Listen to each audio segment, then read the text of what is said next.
Welcome to the Procrastinarium. My name is Jan, and today we are starting a brand new game, and we're starting up Banished.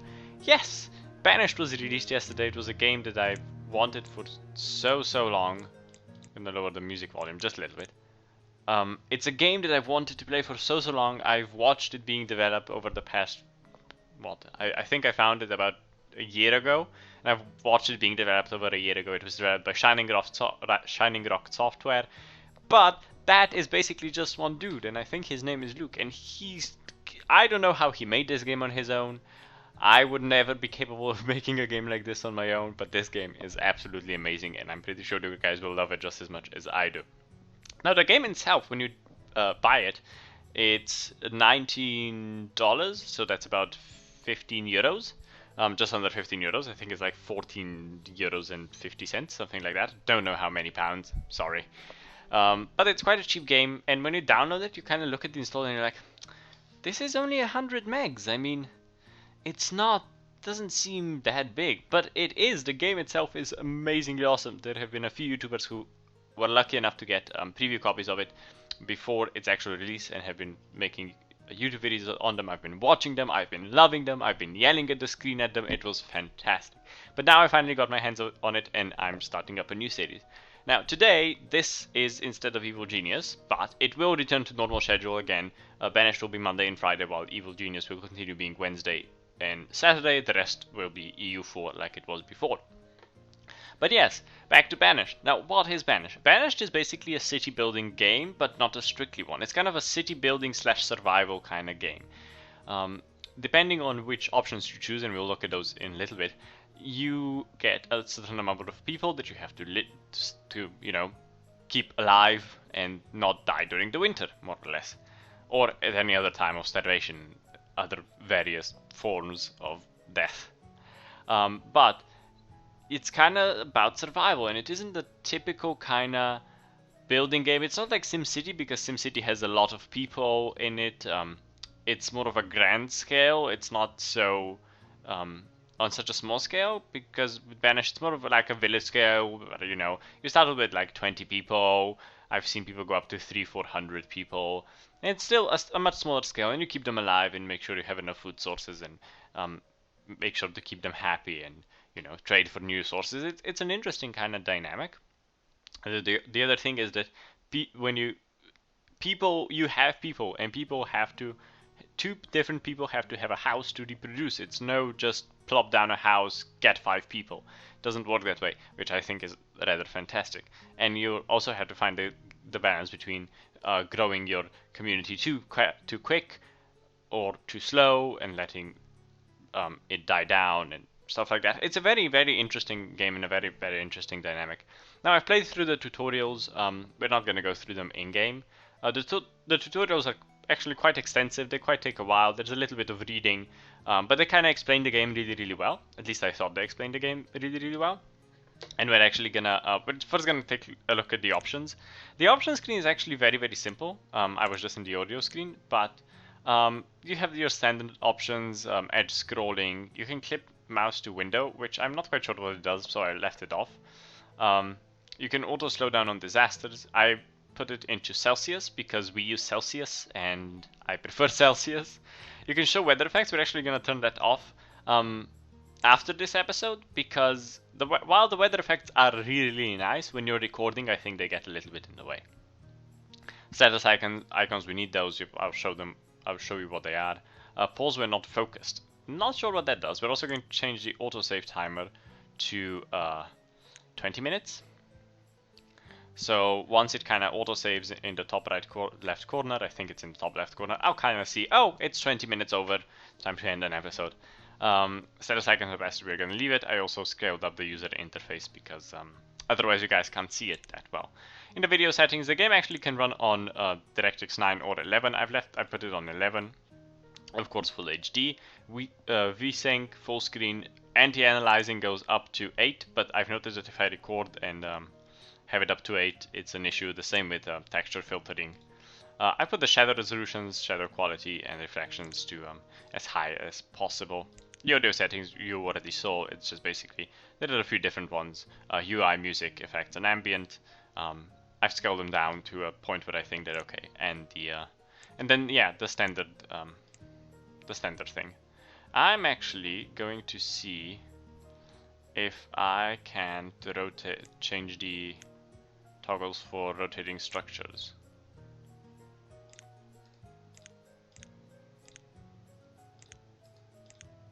Oh. Yeah, see, I can't change it to use the right mouse click, which is annoying me a bit. But it's okay. I'll get used to it eventually. There we go.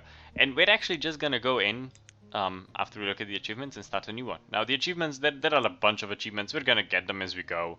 Like this one's gonna take forever. A population of 300 after 10 years. Master Builder. 3 churches, 5 boarding houses, 4 markets, 5 hospitals, 2 trading posts, 6 taverns, and a town hall. God. Our first one will probably be reach a population of 300. Or a jack of all trades. I don't know. But we're gonna start up a new game. We're gonna call our town something different. We're gonna call it our town Lantea. Why are we calling it Lantea? Because I like the name. The name stems from, I think it's Stargate Atlantis. But I like the name Lantea. I've always loved the name Lantea. I name everything Lantea I ever do. And it's fun. You can have map seeds, which is rather fantastic. So if a friend of yours found a map seed that he really likes, he can just give you the map seed number. You put it in, and you'll have the exact same map, which is amazing. There are 2 terrain types as well, valleys and mountains. We're gonna go with valleys because it's slightly easier, a lot more flat land. Terrain size. Now these maps are actually gigantic if you put it on large, but we're gonna put it on medium. Climate, we're gonna put fair, standard one. We're gonna leave disasters on, and then we get to starting conditions. Now you have 3 different options: hard, medium, and easy. On easy, you start with 6 families, a bunch of clothing, a bunch of food, a bunch of firewood, some building materials, some tools. You also start with a few houses, a few storage areas, and seeds for fields and orchards, and a bunch of livestock, which is fantastic, but we don't really want that. Hard is when you start 4 families, very small amount of clothing, food, firewood, and tools, and no farming or livestock.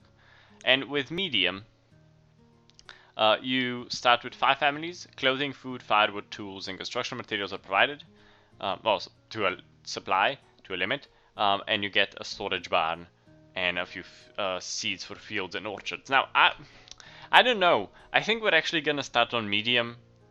We might restart the town because we might, mess up the first town, but I think we're going to start on medium and then see how it goes. Seeds professions, we'll go through them. There are 20 different professions all in all, and it's quite an extensive game. But I was saying something, I don't remember what.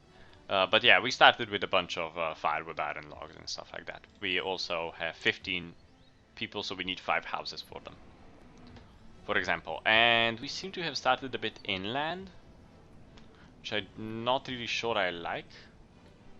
But I guess we'll make it work. There seems to be this kind of second island over here, and a bit over here. So what we're going to do is we're going to start out by building a few houses. We seem to have quite enough food, so we'll build a few houses.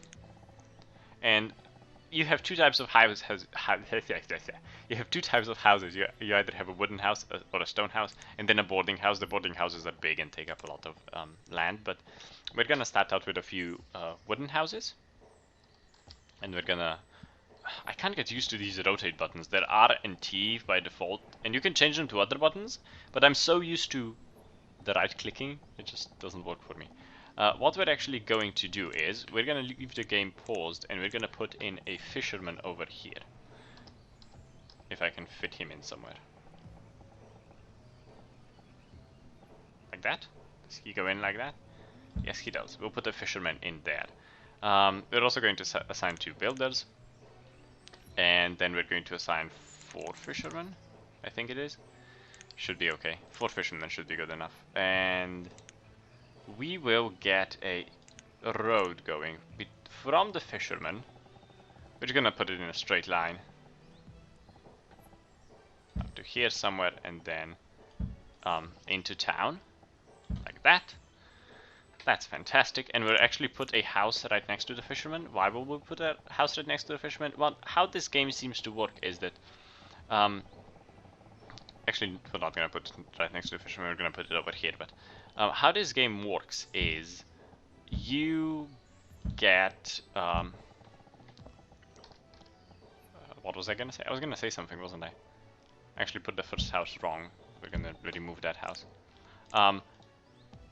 How this game works is people, it doesn't work like SimCity, where they go to work and then just move into the first house they see when they go home from work, but they actually move into a house that's closest to their work and then work that profession forever.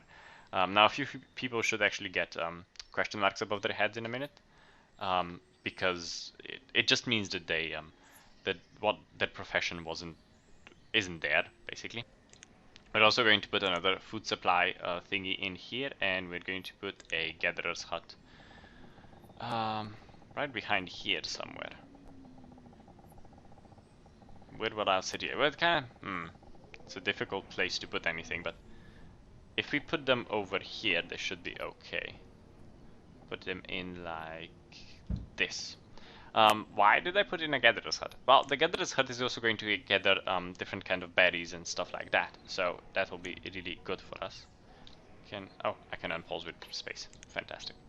And yeah, as you guys see, these are the status bars. Basically, a bunch of people are without houses, and a bunch of people are assigned to professions that don't have anything.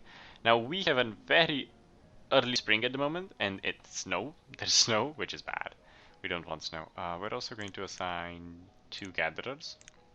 But yeah, our first priority is to get people houses and then get them food. Food is important. Food is very, very important. We're actually going to speed up the game a bit. The game goes up to 10 times speed. We'll probably play around 10 most of the time, because we'll wait for stuff to happen. They first went for the fisherman, which is fantastic, because we need the fisherman. When people don't have professions, or their profession can't really get anything, or do anything, their profession is unworkable at that moment, they actually kind of turn into normal laborers, even though they're still assigned to their profession. But yeah, as you see, the weather effects are actually, they're quite strong. I still like them, but they're quite strong.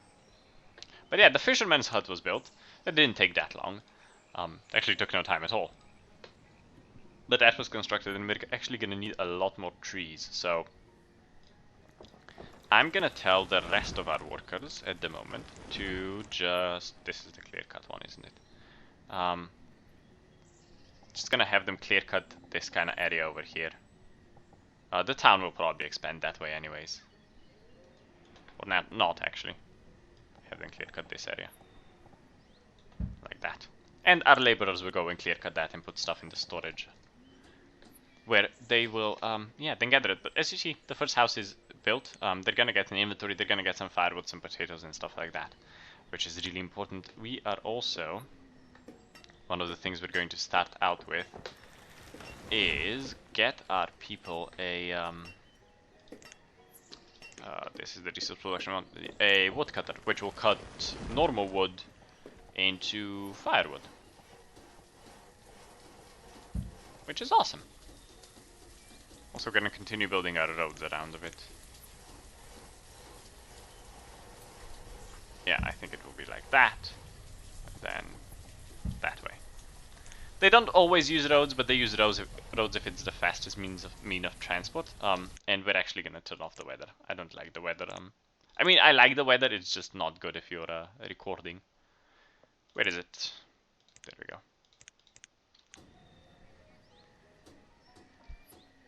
Weather still happens, it just doesn't show. Eventually it would just turn into winter. And we're gonna assign a woodcutter as well. We only have 1 laborer at the moment, that's okay. People should be having more children soon. Something is low. Resource of stone. Well, they should be clear cutting this over here. It's quite a lot of food actually. We're gonna try keeping around 1,000 for now, but we're gonna go much higher later when, because we're gonna need much more later. As you see, they're tearing down all of this area, which is fantastic. It will then be used for building materials. The gatherer's hut is being constructed as well. And we're gonna put in 1 foster for now. Should be good enough. Hello, builder. Not building. Meant to do other shit. But yeah, I think we should be okay for now. We might put the storage barn a bit closer to these guys over here eventually, but for now this one's gonna be okay. We still have some tools backed up and some codes backed up, but we're gonna need to get production of those up as quickly as we can. We're still low on reserve food, because people have been hoarding it in these houses.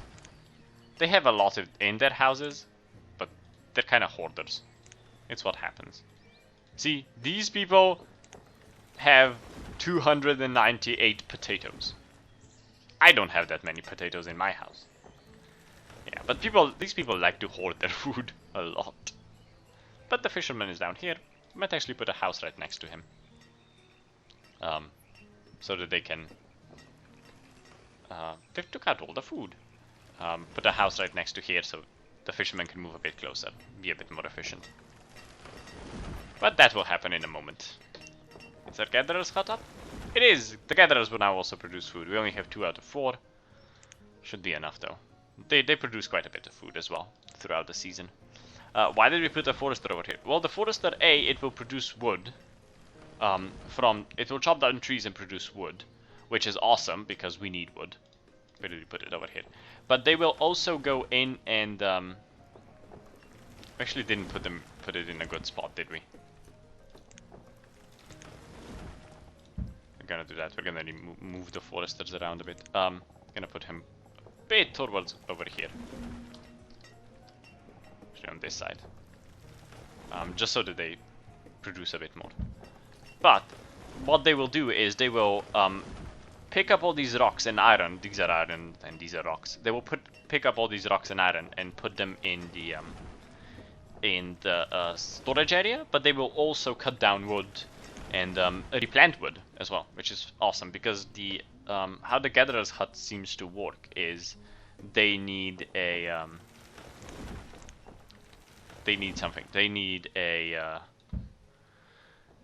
need old growth, which we've discussed. Well, it's been discussed before that old growth technically isn't old growth. It is just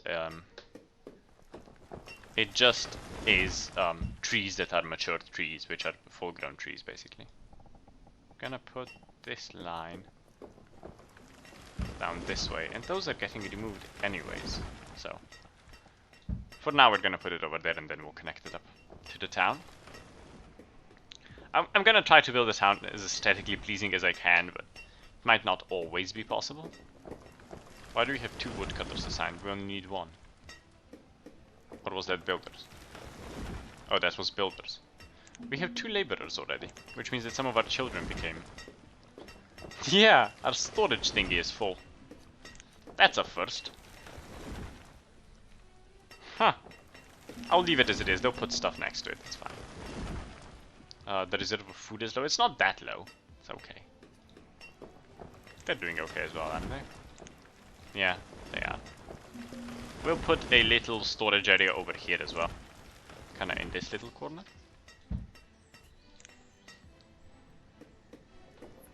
Should be big enough. And they'll move a few of these materials over there. There we go. Connect this up to the town. 1 more. There we go. But yeah, that's kind of Banished. That's the beginning of Banished for us at least.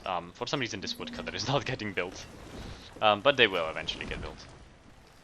We can actually put in another gatherer now that we have an extra guy.